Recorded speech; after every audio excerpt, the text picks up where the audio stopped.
a todos os participantes e agradecer o vosso interesse nesta sessão e a vossa presença aqui hoje. Queria agradecer também à Fundec pela organização e por nos dar a oportunidade de realizar esta Expert Talk. Aproveito para fazer uma pequena apresentação da Fundec.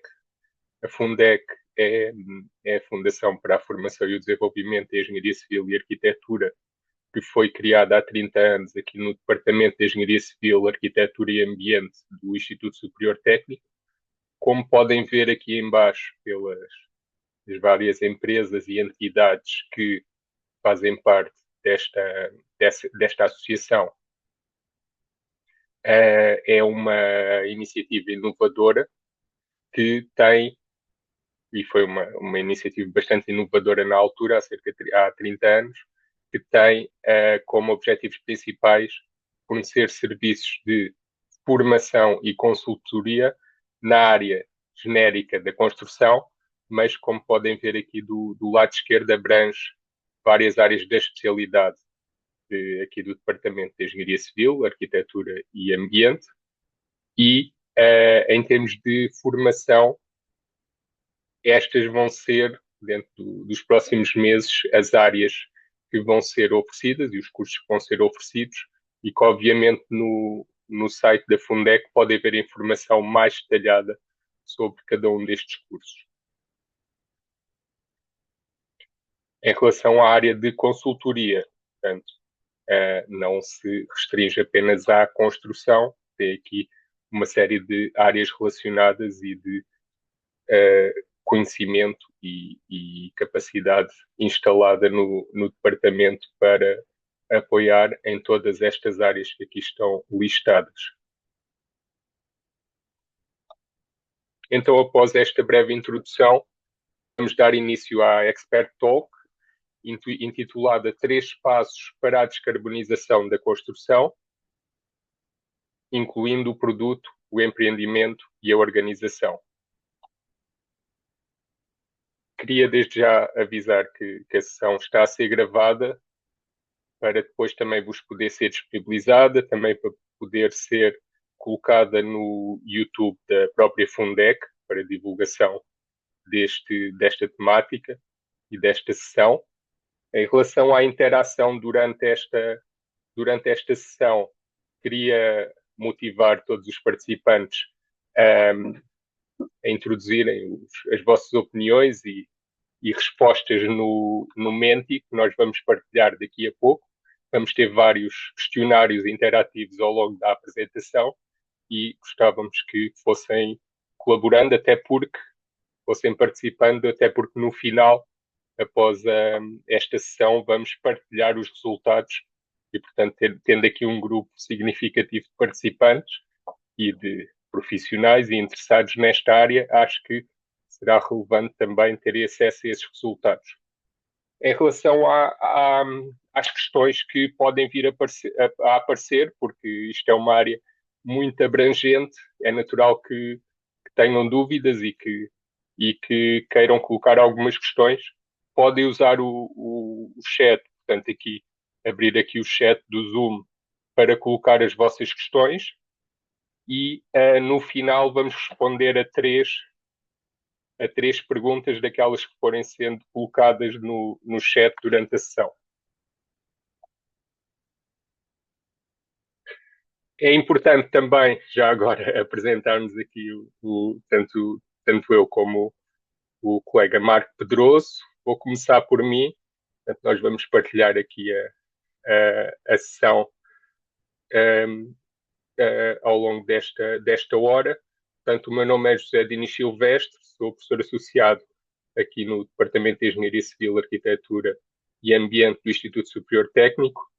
Já há cerca de 15 anos me especializei na área da sustentabilidade da construção, mais especificamente na área da avaliação do ciclo de vida, ou seja, quantificação dos impactos ambientais de materiais de construção, de soluções construtivas e de edifícios.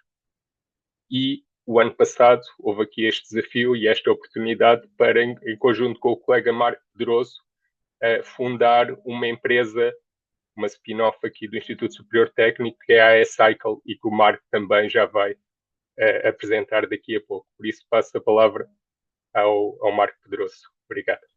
Olá a todos, boa tarde. Muito obrigado, José. Muito obrigado pela apresentação. Muito obrigado ao Fundec por esta oportunidade para tentar chegar a todas estas pessoas que demonstraram interesse nestes últimos dias em relação a esta sessão.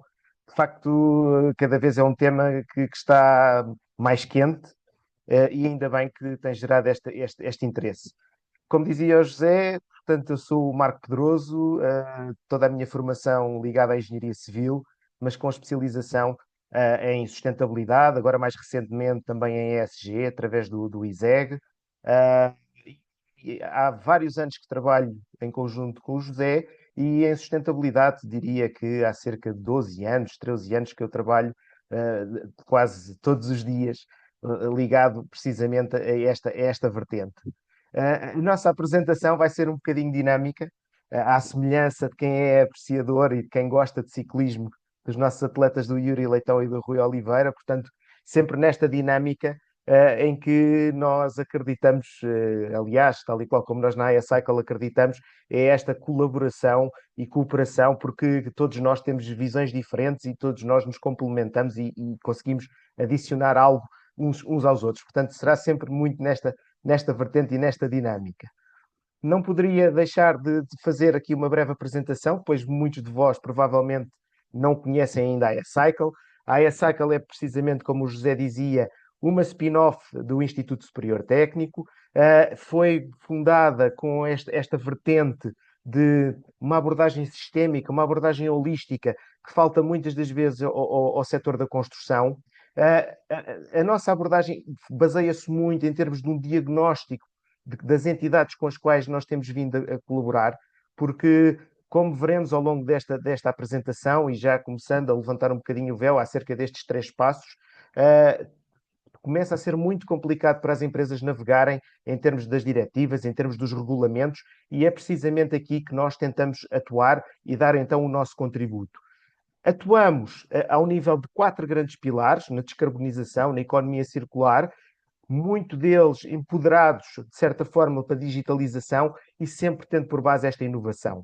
E depois, mediante o nível de maturidade de cada uma das empresas ou de cada uma das entidades com as quais nós venhamos a colaborar, temos diferentes níveis de serviços que podemos prestar. Desde o apoiar, através, por exemplo, de uma tutoria, de uma mentoria, ao criar o documento, ao criar o que a empresa necessita, ou capacitar a própria empresa, a equipa da empresa, a executar e a tornarem-se precisamente independentes. E com tudo isto, apresentamos de forma muito sintética o que é a E-Cycle e passamos então a esta vertente, que é, e se vocês agora conseguissem imaginar que, de facto, os vossos clientes e a vossa própria entidade à qual pertencem conseguia poupar recursos, reduzir as emissões e, ao mesmo tempo, ainda ganhar competitividade.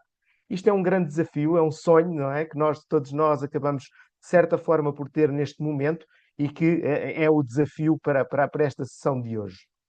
Para tal, temos dois grandes macro-objetivos, uma vez que é uma sessão de uma hora será sempre complicada em mergulhar em grande detalhe em cada um destes tópicos, mas digamos que os macro-objetivos para hoje estão muito ligados ao sensibilizar para esta importância destes desafios da descarbonização para o setor da construção e, acima de tudo, oferecer-vos aqui uma introdução com a interligação destes três passos que nós identificamos para a descarbonização.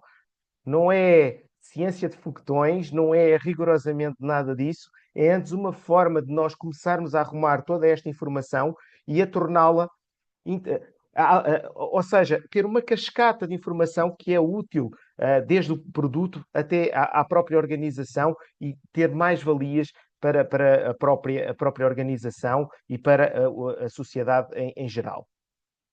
Para tal, eu agora desafiava vocês para participarem neste Menti. Para participarem neste Menti, basta acederem a menti.com. Portanto, têm aqui o website, podem aceder através do telefone, podem aceder através do vosso browser e colocavam aqui este código que tem aqui em cima, este 51639375. E depois gostávamos de saber, da vossa parte também, qual destes 3 passos da descarbonização, ou daquilo que ainda não vos apresentamos, obviamente, mas destes produtos, deste empreendimento, da organização, o que é que vocês julgam que está a ser mais crítico para vós?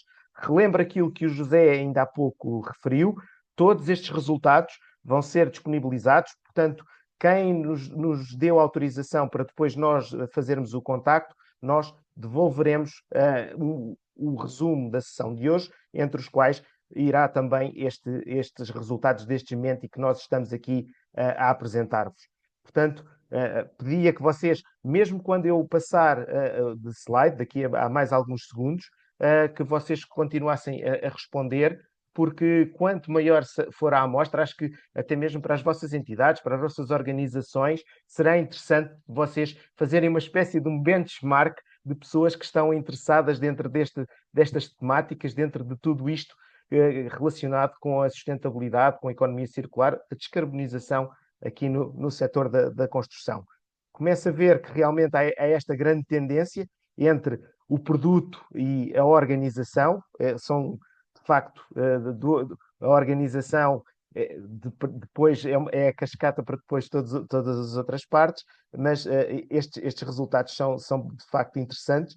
Gostava de aguardar aqui mais 10, 15 segundos para que mais pessoas consigam dar o seu contributo e agradecer realmente que vocês estejam a participar, porque acho que assim enriquece a sessão e até mesmo para vocês será depois interessante verificarem estes resultados. Portanto, podem continuar a dar resposta a este momento e eu irei continuar com a sessão e depois no final teremos todos acesso a estes resultados.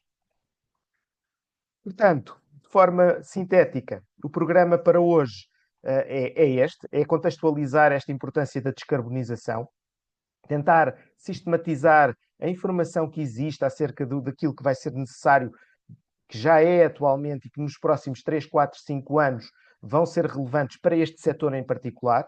Depois fazer esta apresentação, esta descrição destes 3 passos para a descarbonização da construção, esta nossa abordagem, efetuar algumas reflexões e então ter estas perguntas e respostas mais no final e efetuar algumas considerações finais e os próximos passos. Portanto, algo que será bastante sintético e que vos dará, pelo menos, estas primeiras ideias em relação a como é que estes 3 passos para a descarbonização poderão dar esse contributo. Assim, continuo com esta contextualização, porque esta importância da descarbonização, e começo um pouco com esta provocação, que é, nós nos últimos anos temos tido diversos compromissos ambientais, seja através dos Objetivos de Desenvolvimento Sustentável, seja através da publicação do European Green Deal, ou o Pacto Ecológico Europeu, seja o Acordo de Paris, que agora temos os Estados Unidos que estão a sair desse mesmo Acordo de Paris, com estas mudanças políticas, geopolíticas que vão acontecendo todos os anos e que nós temos sempre alguma incerteza associada, mas de facto tem havido esta preocupação de forma global. Muito embora haja essa preocupação, nós verificamos que isto são dados de dezembro de 2000, ou seja, de início de janeiro de 2025, que demonstraram que o último ano, em função daquela barreira, daquele limite que nós tínhamos do 1,5 graus de aquecimento, que nós já começamos a fazer a ultrapassar esse mesmo limite. Portanto, neste caso, e uma vez que isto é uma regressão, isto é quase como quando todos nós queremos ou perder ou aumentar de peso, não é uma linha a direito, como se costuma dizer, nós vamos variando, o que importa é a tendência. Aqui é precisamente a mesma ideia. Aqui a tendência é de que, de facto, forma consumada, em fevereiro de 2030 nós ultrapassemos esse 1,5 graus. Esse 1,5 graus, em conjunto com um conjunto de fronteiras que estão ligadas à forma como o nosso planeta e as barreiras que tem para ser de certa forma, operado de forma segura, ou utilizado de forma segura para não fazermos uma depleção abusiva, nem um dano abusivo dos planetas. Aliás, a sustentabilidade é precisamente isso, do relatório Brundtland, eu recordo-vos, que é, portanto, nós permitirmos às gerações futuras tenham também uma boa coexistência com o nosso planeta. Aqui nós vemos que desde 2015 para 2023, estamos a falar há cerca de ano e meio atrás, 2 anos atrás, de facto nós já estávamos a ultrapassar essas mesmas barreiras. E isto tem levado, e isto são factos, isto não é estamos a subir 1,5 graus, não. Nós apercebemos todos os dias na notícia que tudo isto tem vindo a trazer implicações, seja devido ao aumento das emissões de carbono, seja através, como alguns investigadores defendem, que tem a ver com os próprios ciclos da Terra, mas o facto é este. O facto é que cada vez mais nós estamos a viver e a experienciar fenómenos climáticos extremos. E estes são danosos para as nossas entidades, são danosos para as nossas atividades. E tudo isto se torna bastante preocupante porque vai levar a que o preço das matérias-primas continue a subir, a que os recursos sejam cada vez menos e que haja este aumento sobre a pressão do próprio ambiente. Ou seja, nós começamos a perceber que, de facto, existem aspectos em que as nossas entidades, em que o nosso impacto do dia a dia vai ter uma relevância extrema e que nós teremos que ter isso mesmo em consideração. Ora, quando nós chegamos aqui ao setor da construção, vamos tentar perceber como é que ele se vai enquadrar e qual é que é o seu próprio contributo em termos de tudo isto quanto nós temos visto. O setor da construção é um dos setores com a mais baixa produtividade atualmente.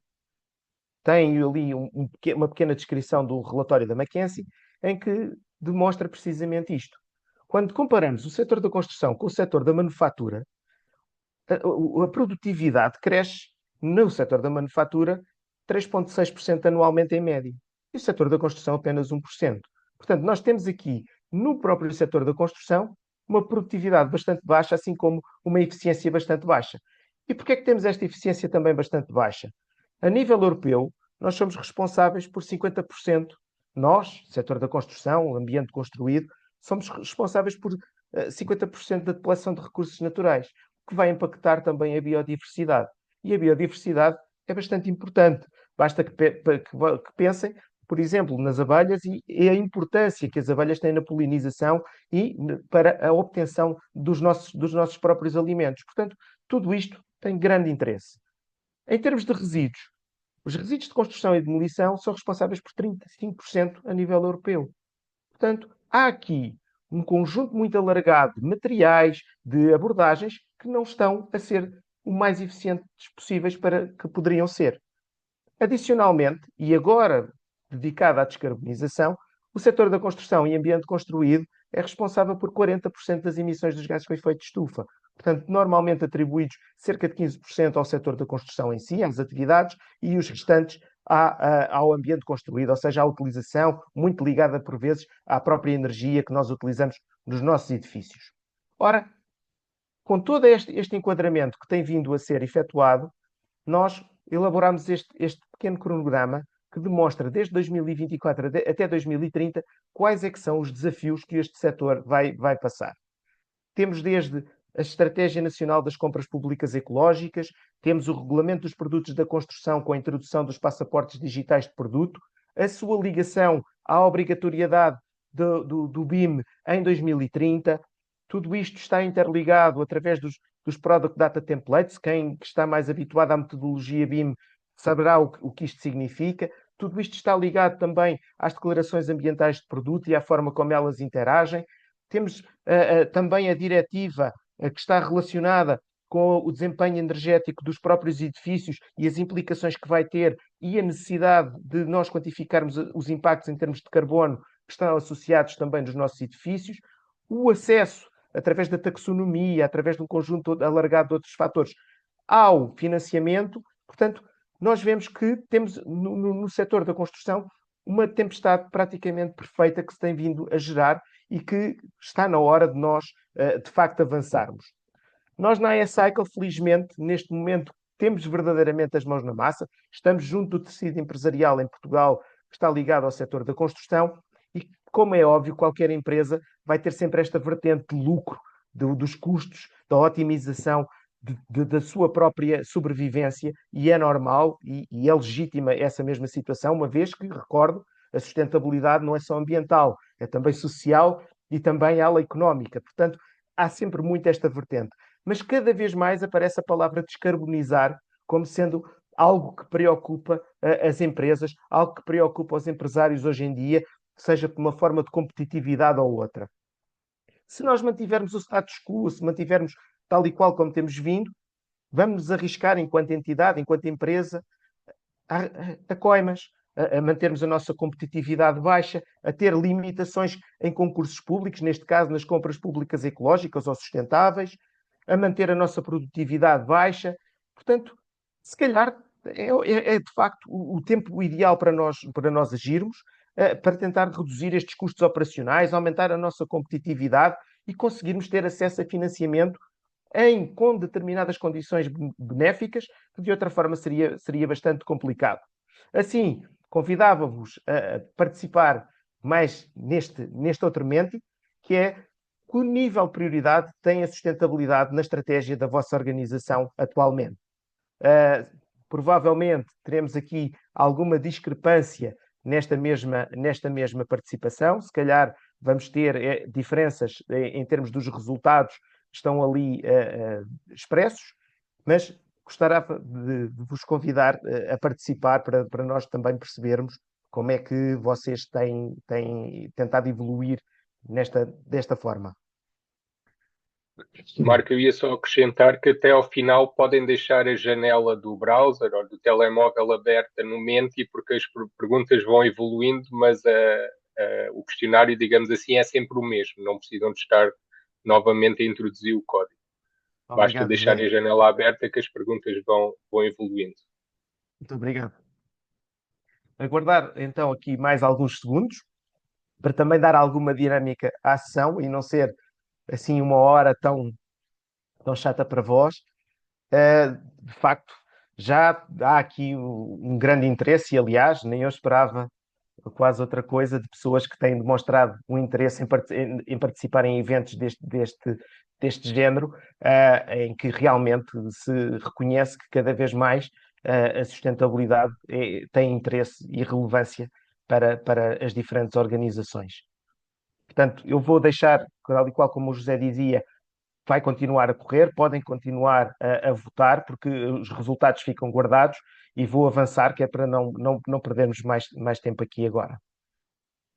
Portanto, com este enquadramento, ou seja, o que é que nós temos em termos de documentos europeus, o que é que aí vem nos próximos anos, como é que o setor da construção se enquadra no meio de tudo isto, chegamos a estes 3 passos. Estes 3 passos surgem de forma quase natural depois das horas e horas de discussão que eu e o José tivemos, face à experiência que também temos junto das próprias empresas, e de debater com essas mesmas empresas como é que elas viam a forma mais simples de abordarem uma temática tão complexa quanto esta.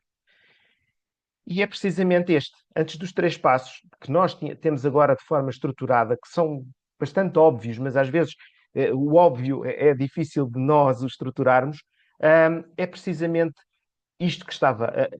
Temos desde as diretivas de green claims, por causa das tentativas de greenwashing, temos a situação da digitalização cada vez mais necessária no setor, pegada de carbono, a CSRD, que está ligada ao ESG, quem não está por dentro, a CSRD é Corporate Sustainability Reporting Directive, o ESG, nós iremos falar um bocadinho mais à frente, são os relatórios de environmental, de social, de governance, tudo isto, as próprias empresas da construção vão ser apanhadas nesta mesma rede, diretiva de ecodesign, a diretiva o regulamento dos produtos da construção. Portanto, tudo isto estava a ser muito complicado de nós arrumarmos e percebermos como é que poderíamos ter um efeito de cascata, ou seja, como é que a informação para uma determinada escala poderia ser útil para as outras, sem nós estarmos a ter uma duplicação do esforço pela nossa parte. E é precisamente por isto, porque permitia esta abordagem prática e estruturada, estes 3 passos, e também resultados cada vez mais rápidos e mensuráveis. Todos nós necessitamos, na nossa vida, daquilo que são denominadas as quick wins. Portanto, se são coisas que demoram demasiado tempo, não é que não seja benéfico ter esses objetivos, termos essas metas, é sempre bom ir partindo de forma a que nós nos consigamos motivar e ver o ponteiro a mexer. Portanto, é muito dentro disto que nós começamos a montar toda esta estratégia. E cá estão os 3 passos, tal e qual como era o próprio título deste workshop: o produto, o empreendimento e a organização, e cada um deles com diferentes necessidades, tal e qual agora como vão ser explicadas, e passava de novo a palavra ao melhor estilo dos nossos atletas, para o José novamente em termos do produto. Obrigado, Marco. Tenho aqui uma grande responsabilidade, porque, como vimos ao início, o produto era aqui o foco maior, apesar de ser seguido de perto pela organização, mas era o foco maior aqui de interesse da audiência desta sessão.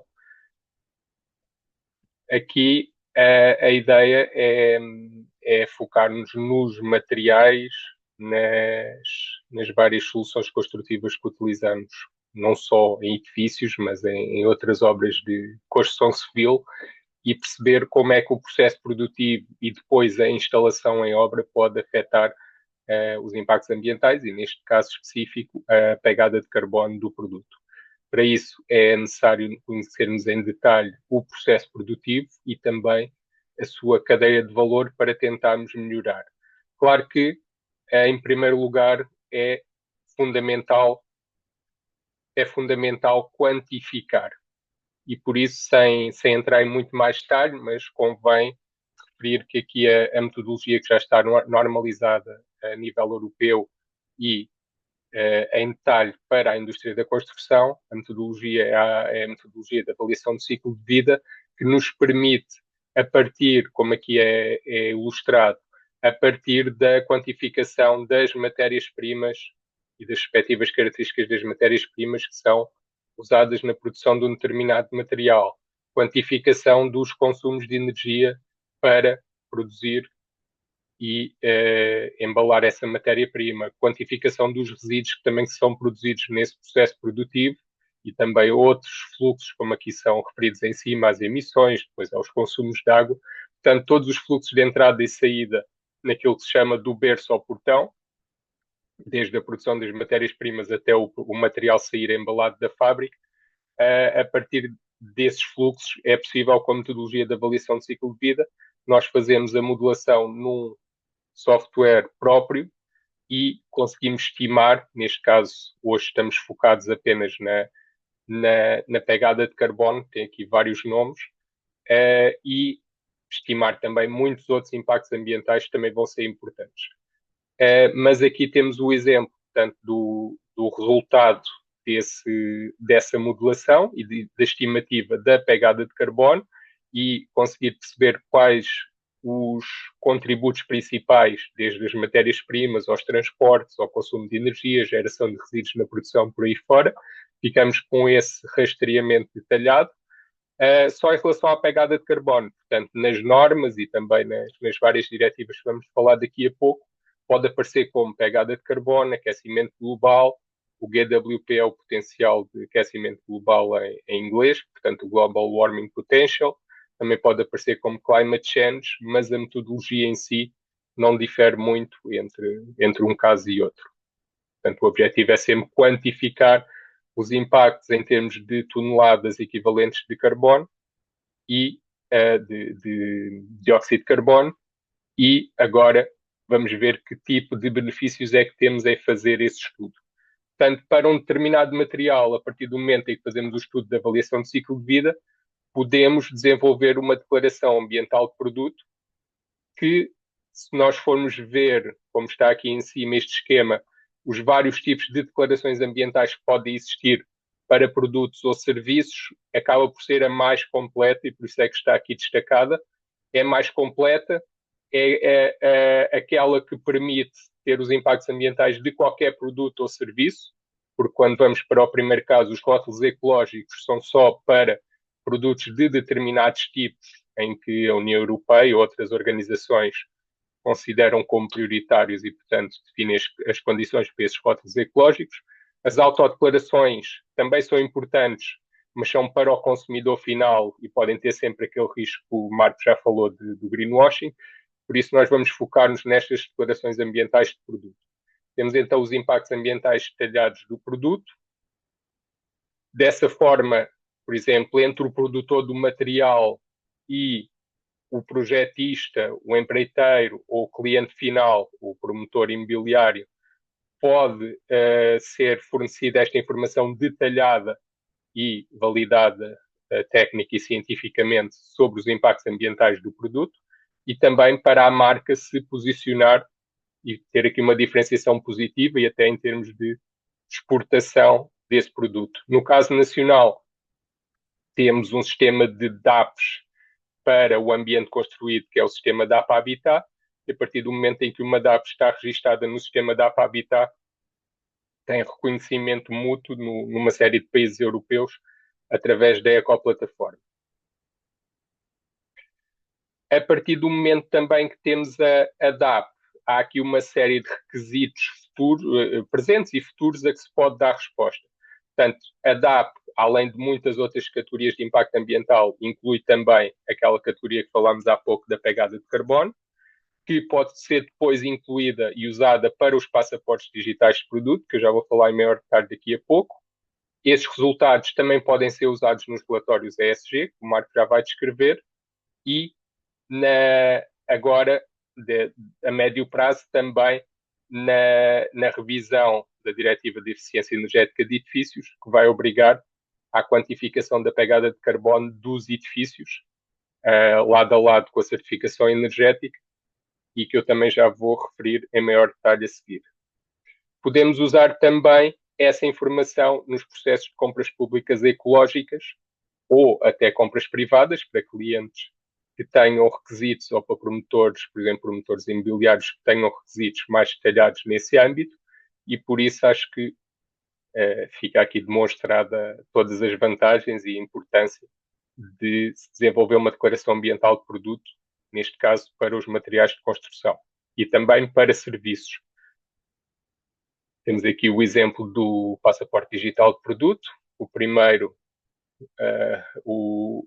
primeiro prazo limite aqui até ao final de 2025 vai obrigar as empresas aqui de materiais de construção a terem pelo menos a pegada de carbono quantificada e depois, mais à frente, a terem as outras categorias de impacto ambiental com um método semelhante àquele que é usado nas declarações ambientais de produto. E, como eu estava a dizer há pouco, não é só aplicável a materiais. Nós temos aqui várias empresas a nível nacional com quem já trabalhamos, tanto para declarações em Portugal, no sistema da Habitat, como no sistema espanhol e no sistema francês. E, além de vários materiais de construção que aqui aparecem, também temos aqui, por exemplo, a Godilac, que é um serviço de diferentes tipos de proteção para perfis metálicos, e por isso os próprios serviços podem ter uma declaração ambiental, pronto, apesar de ser DAP, declaração ambiental de produto é aplicável a qualquer produto ou serviço e não só na área do ambiente construído, também em outros setores. Então aqui para a ação imediata pode haver, obviamente, por exemplo, se vocês estiverem numa empresa de construção, começarem a perguntar aos fornecedores qual a pegada de carbono dos seus materiais, se já tem uma DAP, para começarmos a ter aqui também essa dinâmica a começar a ser implementada no terreno, ou então, se forem projetistas, começarem a comparar as soluções construtivas ou os diferentes materiais dos diferentes fornecedores, também com base em pegada de carbono, ou essa pegada de carbono ser baseada nas DAPs dos fornecedores. Passando então para o nível do empreendimento. A ideia é então fazermos o upscaling, pode ser para um edifício, pode ser para uma estrada, pode ser para um viaduto, para uma ponte, e trazemos aqui, obviamente, tentar implementar aqui práticas de construção sustentável e começar a ter uma perspectiva aqui também do ciclo de vida para, ao nível da construção, conseguirmos implementar a circularidade. Começando por alguns conceitos que são importantes neste âmbito, temos o ecodesign, portanto, esta perspectiva do ciclo de vida, começando desde o produto até à escala do empreendimento, e realmente eu volto a falar aqui do produto porque este ecodesign deve ser implementado o mais cedo possível, tanto para o produto como para o empreendimento, ou seja, na fase de projeto ou desenvolvimento do produto, que é aí que os ganhos são maiores e podem ser maiores. Por exemplo, ao nível do produto ou da solução construtiva, a partir do momento em que temos um estudo de avaliação de ciclo de vida, a partir do momento em que quantificamos a pegada de carbono, podemos, como aparecia ali num dos slides, comparar com soluções concorrentes e ver oportunidades de redução dos impactos ambientais, seja redução das emissões atmosféricas, a atualização tecnológica, quando percebemos que há concorrentes com impactos ambientais menores, porque também utilizam tecnologias mais recentes e mais eficientes, e há aqui uma série de oportunidades de melhoria que podem ser identificadas exatamente só pela razão de se fazer o estudo detalhado da avaliação de ciclo de vida. Quando passamos para o nível do empreendimento, também temos que pensar na instalação, no transporte para o estaleiro e também perceber qual é o meio de transporte que vamos usar para transportar aquele material e para sermos o mais competitivos possível com a concorrência, portanto, minimizar a pegada de carbono do transporte e também pensar na produção de resíduos e produção de embalagens no estaleiro. Também minimizar, ou pelo menos haveria algum controle, um fim mais útil, como há, por exemplo, produtores de placas de gesso laminado que já têm implementado sistemas de recolha dos resíduos da instalação para reciclarem esses pedaços de placa de gesso laminado, reciclarem, transportarem novamente para a fábrica e haver uma reciclagem desses desperdícios. Quando pensamos então nesta perspectiva do ciclo de vida, temos aqui outros benefícios de se ter feito o estudo ao nível do material. Aqui em cima temos uma aplicação de ecodesign, ou seja, normalmente quando se faz uma declaração ambiental de produto é para a média de uma fábrica, por exemplo, pegando aqui nas placas de gesso laminado, pode ser para a média dos vários tipos de placa, mas depois nós podemos fornecer, já temos feito isso com alguns fabricantes, podemos fornecer uma ferramenta, uma plataforma online, em que, apesar da DAP ser uma DAP média para as várias referências do produto, o fabricante depois consegue comparar à medida que altera a composição, altera o acabamento, altera os componentes, as matérias-primas que usa em cada uma das placas, consegue comparar como é que isso vai afetar as várias categorias de impacto ambiental, incluindo a pegada de carbono. Portanto, consegue fazer esse ecodesign em tempo real. Quando falamos também nessa DAP média, aqui embaixo está um esquema, não é suposto conseguirem ler, a ideia é terem aqui uma DAP de projeto, ou seja, o fabricante registra uma DAP média, mas depois nós fornecemos uma plataforma online onde ele consegue quantificar para cada referência, para cada obra, incluindo as distâncias de transporte, o local da obra, consegue quantificar e imprimir uma DAP projeto, ou seja, os impactos ambientais exatos daquela referência para aquela obra. Isso é importante muitas vezes porque o fabricante até pode ter vários pontos de produção. Temos aqui à direita o mapa de Portugal, obviamente temos aqui centrais de betão de várias empresas diferentes, mas a ideia nesta georreferenciação dos locais de produção, tanto do betão como das respectivas matérias-primas, a ideia é que com esta base de dados nós conseguimos dizer para uma determinada obra qual é a central de betão que vai minimizar a pegada de carbono e, da mesma forma, para uma determinada central de betão e para uma determinada obra conseguimos dizer qual é a receita de betão que vai minimizar a pegada de carbono para aquela obra. E, portanto, aqui há um grande potencial em fazer a junção da digitalização e desta ciência dos dados com a análise ambiental. Aqui acabamos por ir no mesmo sentido, mas combinando com o BIM, já não é georreferenciação, é com o BIM. Mais tarde ou mais cedo, como o Marco referiu, vamos ter a obrigatoriedade de, pelo menos em termos de licenciamento, ter os projetos de edifícios em BIM, e nós já temos desenvolvido aqui uma ferramenta em que nos permite visualizar os impactos ambientais, neste caso a pegada de carbono dos vários componentes do edifício, e ver onde é que estão aqui os pontos quentes, os maiores contributos para a pegada de carbono, e depois disponibilizar também ao projetista ou ao promotor uma base de dados, como está aqui do lado direito, aqui neste caso era para vários tipos de cobertura plana, várias soluções que nos permitem ir otimizando, ou seja, selecionando diferentes opções e ver como é que influenciam os impactos ambientais finais do edifício. Só para terminar, temos então a questão da Diretiva de Eficiência Energética dos Edifícios, que está a ser, já foi revista e que está agora a ser definida a forma como vai ser implementada em Portugal pela ADEME, e a ideia aqui é que, a nível europeu, a partir de 2028, os edifícios de maior dimensão tenham que acompanhar a certificação energética com a quantificação da pegada de carbono. Por isso é fundamental que os fabricantes tenham a DAP disponível para poderem, ou pelo menos o passaporte digital de produto com a quantificação da pegada de carbono, para poderem fornecer ao projetista do edifício. Temos também aqui as tais metas ambiciosas em termos de compras públicas ecológicas, e a administração pública, nesses critérios de compras públicas, para as compras públicas ecológicas, pode incluir a pegada de carbono ou até mesmo uma avaliação de ciclo de vida completa. E aqui estamos a falar de prioridades que incluem, por exemplo, os edifícios de serviços públicos e as estradas.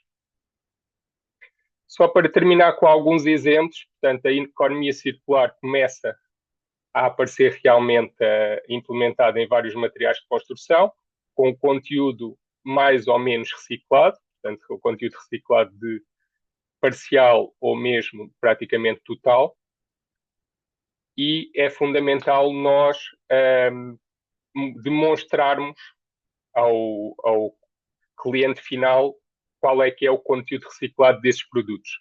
Tivemos aqui um projeto com a coordenado pela construtora DST, em que desenvolvemos passaportes de circularidade, um modelo de passaporte de circularidade, porque normalmente os fabricantes não têm um documento normalizado para demonstrar ao cliente final, e neste caso já vamos falar no caso das obras públicas, é fundamental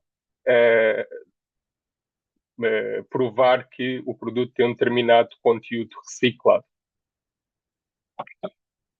Por fim, em termos de ciclo de vida, e para se garantir esta circularidade total, ainda seria melhor se tivéssemos sistemas construtivos completamente reutilizáveis, ou seja, aqui com ligações o mais secas possível, para ser possível a desmontagem e a desconstrução em fim de vida para a total reutilização.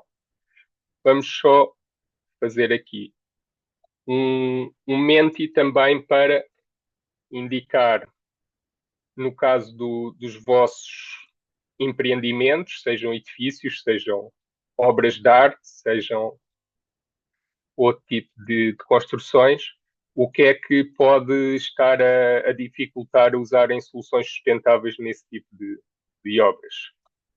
Eu penso que já conseguem. Ok. Já conseguem aqui responder.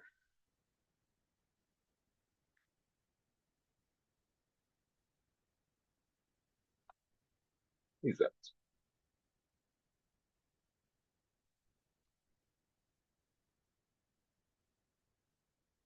Eu não cheguei a referir, mas temos aqui um edifício interessante aqui do lado direito. Estes tipos de estudos de avaliação de ciclo de vida podem ser também uma vantagem quando o promotor quer ter a certificação de sustentabilidade do edifício, seja, por exemplo, para o sistema Lidera, que foi criado aqui no Instituto Superior Técnico pelo professor Manuel Duarte Pinheiro, e que são dadas formações também aqui na Fundec, seja para o sistema BIM ou o sistema neste caso BRIM ou sistema LEED, ou seja, são estudos que podem ter aqui também benefícios ou a própria DAP dos produtos. Então aqui vemos como a capacitação, digamos, é importante, e logo do lado esquerdo, capacitação tanto em termos de conhecimento como em termos de ferramentas. Os sobrecustos, pronto, pode ser às vezes uma questão de economia de escala, temos que ter mais e mais utilização destas soluções com maior sustentabilidade, e podem continuar a votar, como o Marco já referiu, para continuarmos a recolher essas votações e depois os resultados finais vão ser disponibilizados. Então, realmente, aqui nas obras públicas, e em alguns tipos de obras públicas, nas mais importantes, há uma quantidade mínima de conteúdo reciclado que tem que ser garantido nos materiais, por isso pode ficar aqui a questão no ar, qual é essa percentagem mínima, e a questão da desconstrução pode ser atingida e também uma série de otimizações em termos do processo construtivo, utilizando elementos pré-fabricados, sejam tão armado, de aço, de madeira, que permitem esses benefícios. E então, voltar a dar a palavra ao Marco. Obrigado. Ok, José, obrigado. Portanto, nós já vimos nestas duas escalas ou passos, como nós chamamos, anteriores, em que temos o produto, temos que ter o conhecimento do produto, vai-nos permitir conhecer ainda melhor o nosso processo produtivo, vai-nos começar a permitir conhecer qual é que é a cadeia de valor que está associada, e isso vai ser algo que é bastante importante agora nesta última escala ou neste último passo. E temos depois também a vertente do empreendimento, em que o conhecimento do produto, cada empreendimento nosso, em termos deste setor, é quase como se fosse um protótipo, e como tal nós temos que conhecer os nossos materiais e as diversas combinações que temos lá associadas, pois assim vamos conhecer o produto enquanto empreendimento final que nós vamos ter, para depois consigamos o caracterizar e identificar o que é que se passa lá em termos do seu desempenho, em termos seja do seu custo, seja do seu desempenho em termos de impacto ambiental, seja do que for que seja necessário para a organização. Em termos de organização, temos quer as estratégias que estão associadas à adoção de estratégias de sustentabilidade, sempre pela administração de topo, será sempre o indicado, mas ligando e motivando toda a equipa que está associada à empresa, e depois temos estes relatórios ESG. Estes relatórios ESG têm aparecido quase assim de forma meio escondida neste nosso setor. Portanto, quem estava ligado ao setor financeiro ou à parte de gestão, são situações banais, até mesmo na banca, nas seguradoras, era banal, e para o setor da construção isto foi algo que começou a ter bastante impacto e que as empresas começaram a ter dificuldade em dar essa resposta, e aqui vamos tentar também dar-vos algumas ideias de como é que tudo isto surge. Estes relatórios ESG vêm da língua inglesa, do Environmental, Social e Governance, ou seja, traduzido para o ambiental, o social e a própria governança, e cada vez mais estes relatórios e as empresas, uma vez mais com quem nós temos colaborado, não vão ligando muito e, entretanto, precisam de ter acesso a financiamento, precisam de ter determinado tipo de seguros, e é-lhes pedido este relatório, e eu já irei explicar o que é que muitas das vezes está por trás dessa solicitação e o porquê de solicitarem tudo isso mesmo. E depois é precisamente ver isto como não se tratar apenas de dar um compliance ou conformidade, como queiram, mas sim de ser uma vantagem competitiva e de própria reputação para a organização. Isto vem ligar àquele gráfico que eu vos mostrava há pouco, que tem a ver com a dificuldade em acesso a determinadas matérias-primas, há cada vez estes problemas, e isto envolve riscos para as organizações. Nos gráficos de baixo, vocês podem ver que, felizmente, há cada vez menos mortes associadas às alterações ou aos eventos climáticos extremos, assim é que é correto, mas, por outro lado, começamos a ver que esses mesmos eventos têm cada vez mais um peso económico muito elevado. E daí se começa a perceber esta situação do risco e de porque é que as seguradoras, porque é que as entidades financiadoras começam a querer avaliar essa resiliência das organizações, essa capacidade de dar resposta das organizações a esses mesmos eventos e a essas mesmas situações. Os principais documentos, alguns de vós provavelmente já estarão mais do que familiarizados com eles. Tudo isto baseia-se também nesta taxonomia europeia e nesta consideração das atividades económicas que estão alinhadas com os objetivos de sustentabilidade. Tem a ver também com a própria SFDR, que tem a ver, é a Sustainable Finance Disclosure Regulation, portanto, começa a identificar esse financiamento que está alocado e depois temos a CSRD voltada já para a parte das próprias empresas e como é que elas e quais as empresas que são obrigadas a efetuar este reporte.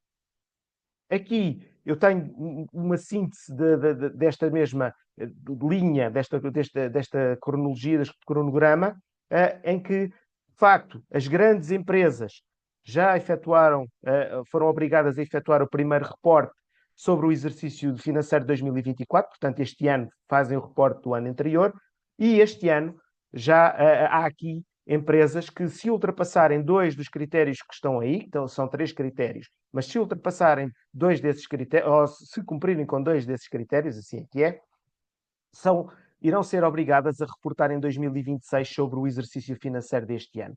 E assim sucessivamente. No entanto, podem dizer, mas Marco, o tecido empresarial nacional é maioritariamente micro ou pequenas empresas, será que isto tem algum impacto? A verdade é que tem. Isto é algo que me preocupa a mim, preocupa também o José, e que tem a ver com pequenas empresas que estão associadas à cadeia de valor dessas mesmas grandes empresas e que têm que passar a dar, de certa forma, resposta aos requisitos que as grandes empresas necessitam para que, quando elas necessitam, por um lado, mesmo que não necessitem em termos de obrigatoriedade, em termos do tal compliance, elas, para acederem a determinado tipo de financiamento ou para terem benefícios nas seguradoras ou o que seja, elas vão necessitar de recolher esses dados. Portanto, vai haver para as próprias PMEs esta pressão da cadeia de valor, esta necessidade crescente de justificar este financiamento sustentável e também começar a ver isto um bocadinho como uma diferenciação competitiva. E isto existe nos jornais. Esta notícia foi de maio do ano passado. Eu estive nesta conferência, foi na Conferência de Sustentabilidade do Jornal de Negócios, e ouvi ao vivo precisamente isto que o Miguel Maia, CEO do Milênio, disse. Já há projetos de habitação industriais com financiamento rejeitado. Portanto, nós já começamos a entrar dentro desta fase em que as próprias empresas têm que começar a saber como é que poderão dar resposta a isto mesmo. Um relatório ESG, como diz a própria designação, tem a ver com esta vertente de dados ambientais, com os impactos sociais, com a própria governança da organização, e que depois eu trago-vos aqui um exemplo que estes relatórios são públicos, portanto, neste caso é o relatório de sustentabilidade da Casais do ano 2023. Escolhi a Casais como poderia ter escolhido outra empresa, portanto, foi uma empresa de construção nacional, e aqui a análise de dupla materialidade.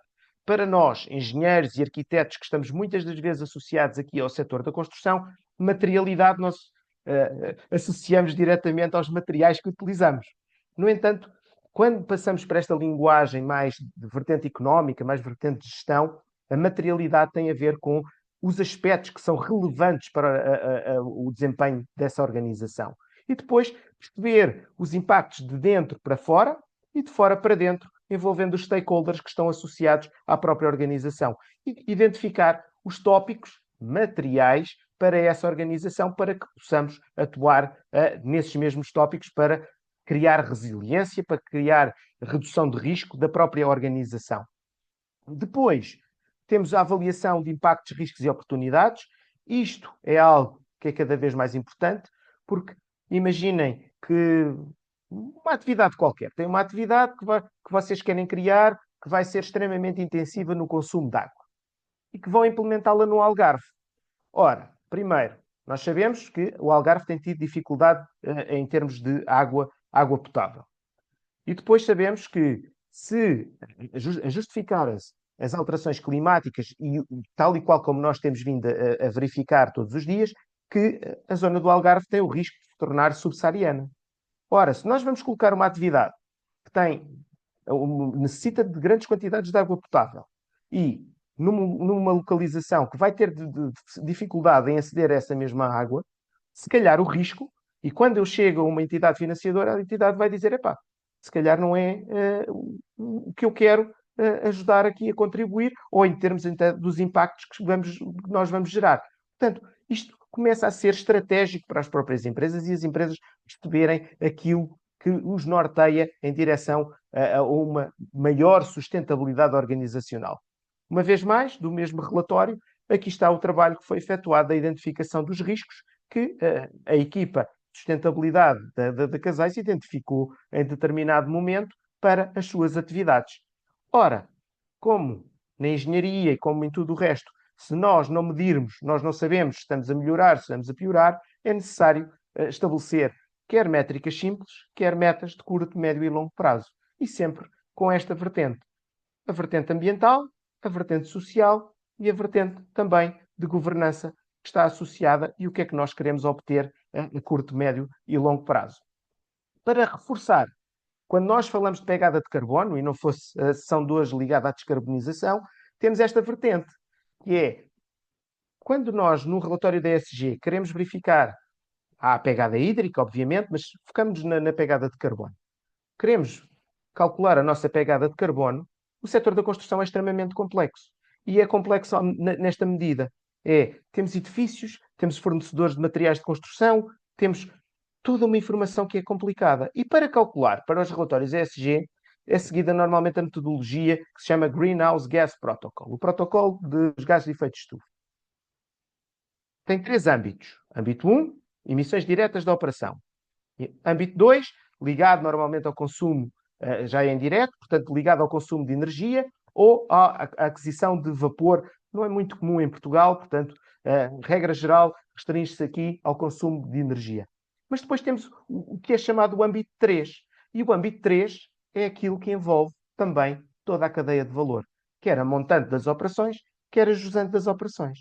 Ora, se nós tivermos as DAPs dos nossos produtos, se nós conhecermos como é que tudo isto está a acontecer, conseguimos identificar até melhorias no processo produtivo e tudo o resto.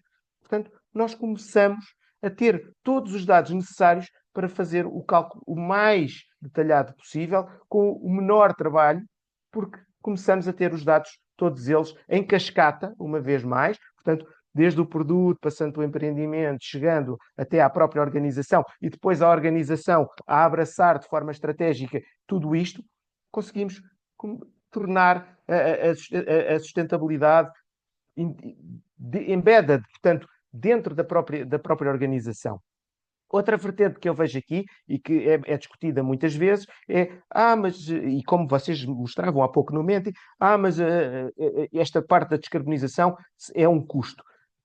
É um custo, mas é um custo que tem bastantes benefícios. Cada vez mais o acesso a determinados mercados é delimitado através do conhecimento dos materiais, o maior conhecimento.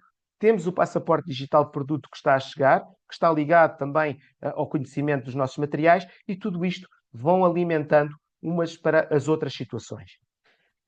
Para quick wins, o que é que eu vos aconselharia nas vossas organizações? Sei que nem sempre é fácil, mas tem que existir este primeiro passo. É criar um grupo de sustentabilidade que inclua quer a administração, quer a contabilidade, quer os recursos humanos. Por que tudo isto? A administração, porque tem que haver um commitment da gestão de tudo, obviamente, é quem define a estratégia. A contabilidade, porque o gasóleo, as faturas do gasóleo, conhecer o que é o relatório financeiro, o que é o relatório não financeiro, ter tudo isto interligado. Os recursos humanos com coisas tão simples quanto como é que os meus trabalhadores estão a deslocar para o local da obra, ou como é que estão a deslocar-se casa-trabalho, como é que são os movimentos pendulares, é transporte individual, é de transporte coletivo. Portanto, convém envolver todos eles e iniciar, caso não seja ainda obrigatório para vós, esta recolha de informação e começar a definir metas, ver como é que outras entidades têm feito e fazer mesmo essa aplicação.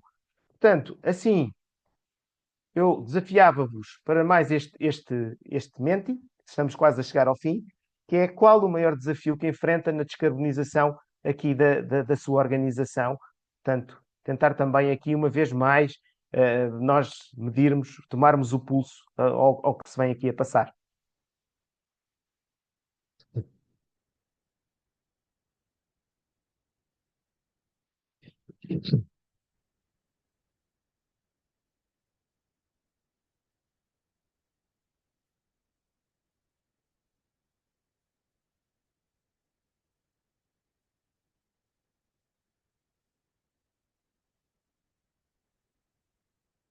Portanto, uma vez mais aqui a falta de conhecimento suficiente, e isto está também, e discutíamos ainda antes desta sessão ter início, discutíamos que realmente as universidades, as faculdades de engenharia, ao contrário das faculdades de economia, de gestão, apostaram pouco nesta vertente e nós, enquanto engenheiros, eu, no meu caso, que sou engenheiro civil, de facto, o conhecimento é muito, muito complicado, por vezes, de obter e, acima de tudo, de uma forma que eu, enquanto engenheiro, eu consiga entender. Portanto, sim, de facto, concordo convosco quanto a isto. Portanto, podem continuar aqui a responder mais 2 ou 3 segundos e passava aqui ao último, julgo que seja este o último, ou ainda temos mais um, mas em termos destes desafios, qual é que é o maior desafio, tirando esse daqueles que vocês há pouco poderiam identificar? E com este vamos terminar aqui a apresentação desta vertente dos 3 passos e vamos fazer então a reflexão e olhar aqui para as vossas questões e para as questões, portanto, também vos convidava a colocar aí algumas questões no chat para que nós consigamos também tentar dar resposta, uma vez que também já vamos a ultrapassar aqui um bocadinho o tempo, não gostávamos de ultrapassar em demasia, mas também tentar deixar esta informação aqui convosco. A falta de dados dos fornecedores, de facto, o excesso de normas e de conceitos, precisamente, é aquela vertente, aquele primeiro slide dos três passos para a descarbonização. Sou totalmente de acordo, é muito complicado perceber como é que tudo isto se interliga. Não há manuais que o façam de forma cuidada. Portanto, convidava-vos a continuar e depois nós partilhamos os dados convosco, teremos todo esse gosto de partilhar os dados convosco. Portanto, em termos de reflexões e de perguntas e respostas, eu diria que, de facto, os desafios centram-se aqui. Parece que quando eu e o José montámos esta apresentação, que nós já sabíamos os resultados dos mentis que vocês estão a partilhar connosco, pois acabam por ser sempre os mesmos. É a falta de conhecimento técnico, e aqui podemos atuar ao nível da capacitação interna, com o uso de ferramentas digitais, temos os custos elevados em que temos que passar a aproveitar os incentivos fiscais e financiamentos que existem dedicados. Não são fáceis muitas das vezes identificá-los, mas eles existem e existem cada vez mais. Estão vários bilhões em unidades americanas a ser alocados para esta transição, e existe esta resistência à mudança que as campanhas de sensibilização têm que ser feitas e tem que ser demonstrado, de facto, que existem oportunidades dedicadas a este tipo de situações. Sim. E assim, José. Sim, obrigado, Marco. E agradecer a todas as questões que já têm colocado aqui no chat. E para acelerarmos aqui o processo, ia colocar em primeiro lugar uma questão ao Marco. Portanto, temos aqui a colega, penso que é Ana Sares, que pergunta se os 10% de incorporação de reciclados, portanto, nas obras públicas, se essa percentagem é em peso ou em custo. Isto Em peso, tem. volume ou em custo. Sim, Pronto. sim. Isto foi uma discussão já da altura em que eu participei na execução do Plano de Ação para a Circularidade na Construção, e já era um problema que existia. E na altura, lembro-me que os técnicos da APA, o que eles faziam era, eles iam atualizando as famosas FAQs, ou Frequently Asked Questions, com o método de cálculo adequado e considerado para ser válido em termos desse mesmo cálculo. Portanto, eu não tenho consultado as FAQs nos últimos tempos, eu julgo que seria em massa, mas nada como ir ao site da APA, às FAQs direcionadas para o RGGR, neste caso o Regulamento Geral de Gestão de Resíduos, e tirar a limpo mediante as FAQs que ali estão. Portanto, seria o meu melhor conselho para esta situação. Obrigado, Marco. E foi interessante também ver a dinâmica aqui no chat, porque houve também alguns participantes que já foram respondendo a algumas das questões, mas eu, as duas últimas questões, ia ligar então aqui à parte da revisão da certificação energética e a revisão da Diretiva de Eficiência Energética de Edifícios, e, portanto, já foi respondido aqui no chat que, portanto, em 2028 o que se vai acrescentar é, além do carbono operacional, dependendo do sistema de climatização, como já é feito, acrescentar o carbono incorporado, ou seja, de todos os materiais e soluções construtivas. Agora, até essa data, penso que até 2026, a ADEN, e junto com outras entidades nacionais, tem o mandato de fazer a adaptação para a realidade portuguesa. E, portanto, tem alguma flexibilidade em relação a questões que estão aqui colocadas.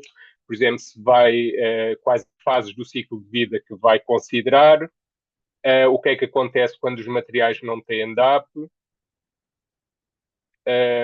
que é perguntado aqui também, por exemplo, se as coberturas e fachadas verdes podem ou não ter algum benefício em termos de captura de carbono. Também temos a carbonatação dos materiais cimentícios. Por isso, há uma parte dessas questões que são respondidas pelas normas, já estão definidas pelas normas europeias. Há outras questões em que cada entidade, a nível nacional, tem margem para definir a forma de se fazer esse cálculo e como é que alguns materiais ou outros podem ter alguns benefícios, tanto na fase de produção como na fase de utilização. Há aqui algumas questões que são importantes em que nós podemos ir beber um pouco ao caso francês, porque em França já se adiantaram à própria diretiva europeia e, portanto, já tem esta questão incorporada na certificação energética.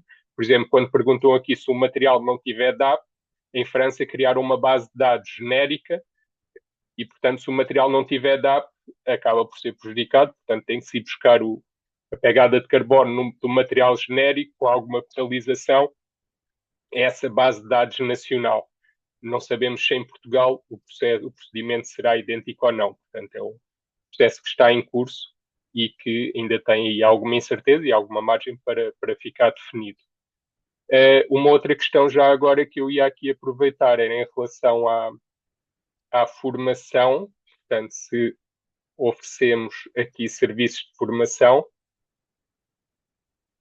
e realmente esta Expert Talk serve também de base e também com o vosso feedback, com as vossas contribuições para um curso Fundec que estamos a programar entre o final de março e início de abril, com este âmbito, não é? Descarbonização do ambiente construído, da pegada de produto e do empreendimento à organização, aqui com uma componente que nós pretendemos que seja muito prática, ou seja, os formandos ficarem desde o início a perceber o que é que vão ser capazes de fazer no final do curso, ou seja, com base em ferramentas de quantificação da pegada de carbono, utilização de casos de estudo, desde a escala do material até à escala da organização. Mas, obviamente, dentro das temáticas que nós fomos falando aqui durante a sessão, estamos abertos também a solicitações para cursos à medida, para grupos mais pequenos em empresas e para formações mais focadas em determinados tópicos, não é? E é só aqui referir também que ficamos disponíveis para todos os participantes desta sessão para uma mini consultoria, digamos, uma conversa de cerca de 20 minutos sobre qualquer um destes tópicos, portanto, já aqui com o foco na consultoria, que haja questões e interesse em alguma destas temáticas, podem contactar-nos diretamente para o e-mail que aparece aqui na apresentação. E em termos mais práticos, vou só, vou só referir antes de irmos ali ao último Menti, em termos mais práticos, portanto, também é uma questão que aparecia aqui no chat. Vamos disponibilizar um e-book com o resumo das várias partes desta sessão e com os resultados dos inquéritos Menti e também com mais informação acerca do curso que eu referi há pouco. Para isso, todos os participantes que tenham indicado na inscrição que não estão disponíveis para ser contactados vão receber um pequeno inquérito e depois, ao responderem a esse inquérito, vão receber o acesso, o link de acesso ao resumo desta sessão. Quem não tenha a certeza se clicou ou não na disponibilização dos contactos pós-sessão, pode-nos enviar uma mensagem para o mesmo e-mail, indicando apenas no título 3 passos, só para confirmar que está interessado em receber em dar autorização, pronto, para lhe enviarmos o questionário e em ter acesso ao resumo da apresentação. Marco, só para terminar, íamos então aqui ao último Menti, é exatamente para avaliarmos qual é que vai ser quais é que vão ser os próximos passos aqui dos participantes. Uma provocação agora. De facto, José, é mesmo, e as questões, eu também tive a ver as questões que estavam no chat, prendem-se precisamente com isto. Ou seja, houve um conjunto de normas, diretivas, regulamentos que foram saindo quase de forma avulsa, e é até mesmo para nós que estamos todos os dias a trabalhar nesta área, já há alguns anos, é para nós às vezes complicado nós percebermos como é que não estamos aqui a fazer uma duplicação, triplicação de esforços, e torna-se bastante complicado. Por isso, como dizia, isto parece estes três passos, isto parece uma coisa muito óbvia, e não é, como dizia no início, uma ciência de foguetões, mas é como é que a informação passa de umas escalas para as outras, para nós conseguirmos, de facto, não estar a ter este peso gigantesco nas organizações, a ter custos gigantescos nas organizações e a não colher os benefícios. Que nós entendemos, uma vez mais, volto a referir, sustentabilidade é ambiental, é social, mas também é económica e as próprias organizações, as entidades, as empresas, o tecido empresarial necessita desta mesma abordagem. Portanto, julgo que por agora é tudo. Agradecer-vos também, José, não é? A vossa participação, pedir-vos desculpa pela sessão ter realmente derrapado aqui um bocadinho mais, mas espero que tenha sido útil para vós. Espero cruzar-me convosco brevemente aí em algum sítio. Se tiverem alguma questão, se quiserem perceber melhor como é que nós vos poderemos ajudar, enviem e-mail, adicionem no LinkedIn, uh, Marco Frazão Pedroso, procurem por mim, pelo José Silvestre. Temos todo o gosto em tentar ajudar, porque de facto nós reconhecemos pela forma como nós trabalhamos todos os dias junto das empresas que é de facto muito complicado estar sempre na crista da onda. Portanto, José, passava-te a palavra. Obrigado a todos. Sim, ia só acrescentar, agradecer a atenção e o interesse em participarem nesta sessão. Queria deixar também uma nota de agradecimento à Fundec, neste caso à Vanessa Silva, que está a tratar aqui da parte logística da apresentação. Agradecer o contributo também de todos os participantes nas sondagens e também no chat e dizer que realmente estamos disponíveis para colaborações, para parcerias e vão seguindo também a atividade, neste caso, da AES-Cycle, nomeadamente no LinkedIn. Obrigado a todos e dava por terminada a sessão.